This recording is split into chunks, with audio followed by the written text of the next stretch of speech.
हाँ, मैं बस एक आपको बताना चाह रहा था कि ब्रेकिंग न्यूज केपीएसएल का जो शेड्यूल है वो पीसीबी ने जारी कर दिया है और 17 तारीख को पहला मैच होगा पेशावर ज़ल्मी और कराची किंग का रावलपिंडी क्रिकेट स्टेडियम में, और फाइनल जो होगा 25 मई को होगा कसाफी स्टेडियम में, जिसके 4 टिकट्स आपको यूसुफ अंजुम साहब देंगे।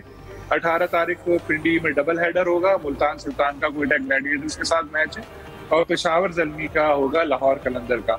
19 तारीख को इस्लामाबाद यूनाइटेड और कराची किंग्स का मैच होगा।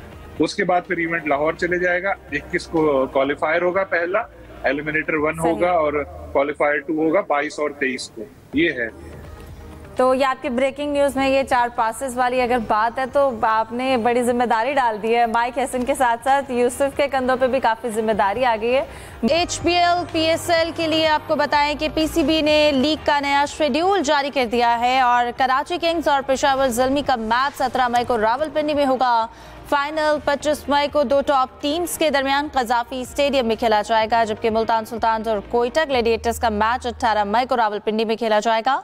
21 से 23 मई तक प्लेऑफ राउंड लाहौर में खेला जाएगा। 21 मई को पहला क्वालिफायर लाहौर में खेला जाएगा। तो पीसीबी की जानिब से ये नया शेड्यूल जारी कर दिया गया है। यूसुफ, इस शेड्यूल के हवाले से बताइएगा, अब फिर फाइनल कजाफी स्टेडियम में वापस आ गया है। देखिए, बिल्कुल कजाफी स्टेडियम में फाइनल वापस आ गया और पहले तो को भी यही की जा रही थी कि जो पहला इब्तदाई मरहला होगा वो रावलपिंडी में होगा, जबकि जो दूसरा आखिरी राउंड होगा वो लाहौर में खेला जाएगा। तो लाहौरियों की बड़ी फरमाइश होती है कि लाहौर में ज़्यादा मैच रखे जाए, क्योंकि लाहौर में लोग यही तो की जा रही है कि ज़्यादा से ज़्यादा क्राउड आएगा। लाहौर कलंदर ने तो बिल्कुल एक और तजवीज़ दे दी है कि जितने भी शहरी हैं उनके लिए अब दाखिला फ्री कर देना चाहिए, ख़ास तौर पर जो लाहौर का मैच होगा उसके लिए, और जो झंडा लेके आएगा स्टेडियम में उसको दाखिला फ्री कर दिया जाएगा, ताकि से यकजहती भी तो थोड़ा शो हो और दुनिया को ये पता चले कि पाकिस्तान के जो शहरी हैं ये खेल से प्यार करते हैं, पुरअमन है, और पाकिस्तान सुपर लीग ने हमेशा इन खेलों को फ़रोग देने में किरदार अदा किया है। मजमूई तौर पर आप देखें कि एक थोड़ा सा इतना आसान नहीं था लॉजिस्टिक मामला को देखते हुए चीज़ों को रीशेड्यूल करना, और मुल्तान में जो मैच था उसको भी यहाँ पर शिफ्ट कर दिया गया है। तो अब चूँकि ब्रॉडकास्टिंग के भी थोड़े इश्यूज़ थे और उसके बाद ये पीसीबी ने कोशिश की है कि तमाम मामला को बेहतर किया। जब देखना ये कि जब दोबारा ये मैचेस शुरू होंगे तो क्या वो टेम्पो जो खिलाड़ियों का पहले से बना हुआ था वो बरकरार रह पाएगा या नहीं। बिल्कुल ठीक है जाहिद साहब, अब क्योंकि शेड्यूल भी है हमारे सामने आ गया, और फिर एक ये सवाल अभी तक है कि जो टीम, आपको क्या लगता है प्लेयर्स को परफॉर्मेंस में किस हद तक फ़र्क आ जाता है जब एक लीग का तसलसल उस तरह से बरकरार नहीं रहता? देखें, होगा तो सही, क्योंकि गैर मुल्की प्लेयर अपने अपने वतन को वापस जा चुके हैं। उनमें से कितने आते हैं, थोड़े दिन लगेंगे कंफर्मेशन में, और फिर पता चलेगा किस टीम का गैर मुल्की खिलाड़ी यहाँ पर आता है।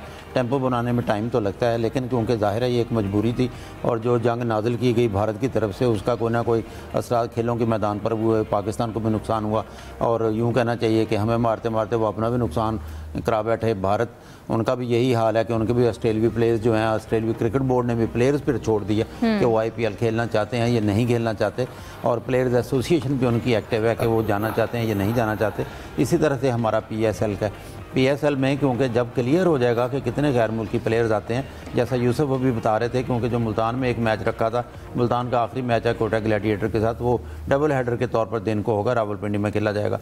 और पहला क्वालिफायर जो नंबर 1 और 2 टीम का था वो रावलपिंडी में पहले होना था, ये मामूली रद्दोबदल उनको करना पड़ा, वो अब लाहौर में होगा। तो आखिरी 4 या 5 मैचेस जो हैं फाइनल समेत वो लाहौर में होंगे। तो यकीनी तौर पर 1-2 मैचेस तो चाहिए, वो एक टेम्पो जो बना होता है यकीनी तौर पर उसको नुकसान पहुंचता है, लेकिन ये सब मजबूरी थी, इसमें अपनी मर्ज़ी से तो कुछ भी नहीं किया गया।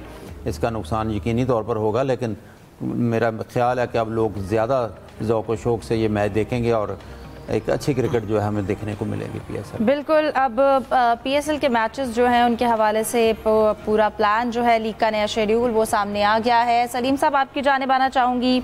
यकीनन एक ऑथेंटिक सोर्स है, बाखबर ज़राए के मुताबिक ये सामने आई थी बात के 5 मेंटोर्स हैं जिनको फारिग कर दिया गया है, जिनमें मिसबाह वकार यूनिस, शुएब मलिक, सकलैन मुश्ताक और सरफराज अहमद शामिल हैं। इस हवाले से आप कहेंगे, क्या कहेंगे, जबकि मिसबाह और सरफराज को नई जिम्मेदारियां भी दिए जाने का इम्कान है? आपको याद होगा कोई 10-15 दिन पहले मैंने एक स्टोरी दी थी, जो एक मीटिंग हुई थी डोमेस्टिक क्रिकेट के हवाले से, जिसमें था कि जी ये जो चैंपियंस कप जो बड़ा पीसीबी ने शुरू किया था कि इससे बहुत नया टैलेंट आएगा, जिसके लिए इन लोगों को 50-50 लाख रुपए महाना पे रखा गया था, वो प्रोजेक्ट खत्म हो गया है। तो जब जाहिर चैंपियंस कप खत्म हुआ तो फिर तो मेंटोर्स को तो जाना ही था, लेकिन पीसीबी ने अभी भी ऑफिशियली ये अनाउंस नहीं किया कि जी चैंपियंस कप खत्म हो गया, लेकिन वो जहाँ खबर ये सामने आ चुकी है और मेरी एक दो मेंटोर से बात हुई थी तो उन्होंने कहा हमें ऑफिशियली तो अभी तक कुछ नहीं बताया, लेकिन कई दिनों से जब से ये पता चल रहा है कि पेंटेंगुलर कप दोबारा शुरू हो रहा है चैंपियंस कप की जगह, तो हमको पता चल चुका था कि शायद हम लोग फारिग हो जाए। लेकिन ये इनका तो 50-50 लाख रुपए के हिसाब से अच्छे खासे पैसे तो माशाल्लाह इन सब ने बना ही लिए हैं। शोएब मलिक जो है वो पहले उन्होंने आज ट्वीट की कि वो तो 2 हफ्ते पहले रिजाइन कर चुके थे, गालिबन उनकी कुछ और दूसरी जो मसरूफियात है टेलीविजन चैनल वगैरह की वो क्लैश कर रही थी इसके साथ, तो इस वजह से और फिर जब उनको पता लगा कि यार ये तो वैसे ही यहाँ से जाने वाले हैं तो उन्होंने शायद नवश्ता दीवार पढ़ते हुए पहले ही इस चीज को छोड़ दिया था। अब सुनने में आ रहा है कि मिसबाह और सरफराज को कोई नई जिम्मेदारियां दी जाएंगी।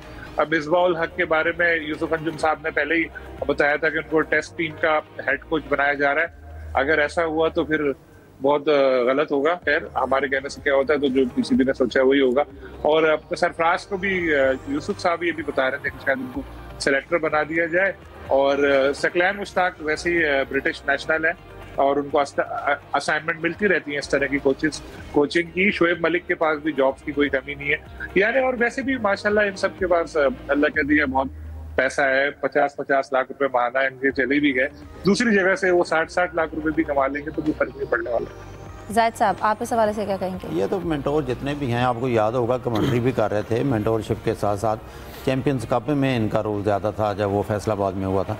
उसके बाद तकरीबन ऐसा लगता नहीं था कोई आउटपुट या इनपुट इनका सामने आना, तो लगता तो यही था कि इनका अब आखिरी दौर है या चले जाएंगे। तो मलिक साहब ने, शोएब मलिक ने भी जो ट्वीट किया वो उस वक्त किया जब मीडिया में अब न्यूज़ आ गई है कि इनको फारिग कर दिया गया। तो ज़ाहिर है इनमें से 1 या 2 प्लेयर्स के बारे में कहा जाता है, इनको एडजस्ट किया जाएगा। मिसबाह को कोचिंग में जिम्मेदारियाँ दी जा सकती हैं और अब देखना ये है कि आगे क्रिकेट बोर्ड का क्या इकदाम करता है। वकार यूनुस या सकलैन या इनकी ज़रूरत वो समझते हैं इनको कहीं एडजस्ट करना, क्योंकि क्रिकेट बोर्ड जैसा सलीम खालिक साहब बार बार कह रहे हैं क्रिकेट बोर्ड जल्दी फारिग नहीं करता, कोई पता नहीं इनको कहीं ना कहीं एडजस्ट किया वो हर बंदे को दोबारा। सही। अब यूसुफ आप इस हवाले से क्या कमेंट करेंगे ताकि फिर हम अपने नेक्स्ट टॉपिक की जाने बढ़ें? देखें इफ्जा, जो भी चेयरमैन आता है वो चीज़ों को थोड़ा फाइन ट्यून करने की कोशिश करता है, नए नए आइडियाज़ लेके आता है। और उस वक्त भी एक कहा जा रहा था कि ये जो मेंटोर्स को लाने का फ़ैसला है बिल्कुल पाकिस्तान क्रिकेट के लिए ज़्यादा अच्छा नहीं होगा, लेकिन चेयरमैन पीसीबी मोहसिन नकवी ने, उनके जो मुशीर थे, उन्होंने कहा कि ये सबसे बेहतर ऑप्शन होगा कि नया आइडिया हम फ्लोट करें और इसमें लोगों को साथ रखा जाए। इसका मतलब ये भी था कि ना सिर्फ इनकी जो तजर्बा है, महारत, उससे फ़ायदा उठाया जाए, बल्कि हमारे पास कुछ ऐसे लोग भी हों जो पीसीबी की पॉलिसियों पर कम से कम तनकीद करने से बाज रहेंगे। और ये थोड़ा इशू था जिसकी वजह से चीज़ों को सामने लाया गया, लेकिन ये टोटल गलत फ़ैसला था। और अच्छी बात है कि पाकिस्तान क्रिकेट बोर्ड को जल्दी एहसास होगा, क्योंकि आपको याद होगा कि अगस्त के आखिरी हफ्ते में इनको 3 साल के लिए कॉन्ट्रैक्ट दिया गया था, जिसमें 50 लाख की फिगर मीडिया में आई पाकिस्तान क्रिकेट बोर्ड की जानब से, ना कभी इसकी तरदीद की गई ना कभी तस्दीक की। इसका मतलब ये था कि जो चीज़ें सामने आ रही हैं, रिपोर्ट हो रही हैं, वो बिल्कुल ठीक है। और 1-2 मौके पर तो शोएब मलिक ने भी एतराफ़ किया था कि हाँ जितनी आप फिगर लोग बता रहे हैं मीडिया में आ रही हैं वो कटा के इससे कुछ पैसे कम हमें ज़रूर मिलते हैं, लेकिन ये वो पैसे नहीं है जो पाकिस्तान क्रिकेट बोर्ड गैर मुल्की गोरे चमड़ी वालों को वो पेमेंट उसकी करता है। हमारी खिदमत है पाकिस्तान क्रिकेट के लिए, हम यकीनी तौर पर इसका मुआवजा भी अच्छा मिलना चाहिए ताकि हम अच्छे तरीके से काम कर सकें। तकरीबन कोई 22.5 करोड़ रुपए का टीका लगवाने के बाद पाकिस्तान क्रिकेट बोर्ड को ये ख्याल आया, होश आया कि ये हमारा फ़ैसला गलत था। और जिस तरह अब ये भी बताया जा रहा है कि चूँकि इनका अभी 1 जो साल का कॉन्ट्रैक्ट है वो पूरा होना बाकी है, अभी 9 माह हुए, तो इनको 3-3 माह की तकरीबन और या 4 माह की और तनख्वाह, यानी कि अगर 50 करोड़ लाख इनकी तनख्वाह वाकई है तो इनको 2-2 करोड़ रुपये और भी इनको दिए जाएंगे ताकि इनको बाइज्जत तरीके के साथ इनको रुखसत किया जा सके। अब रही बात कि इनको किस किस को दोबारा मौका मिलता है, उसमें पहले भी जिक्र हुआ कि मिसबाह और सरफराज अहमद जिनका नाम है, जिनको या तो सिलेक्टर बनाया जाएगा या फिर कोचिंग में किसी न किसी तौर पर जिम्मेदारियाँ इनको सौंपी जाएंगी। सही। जायद साहब मैं आपकी जानिब आना चाहूँगी। अब चूँकि PSL भी 17 से जो है वो स्टार्ट हो रहा है, उसके बाद जो IPL भी रोक दिया गया था, उसके भी बकिया मैचेस जो हैं वो 17 मई से जो है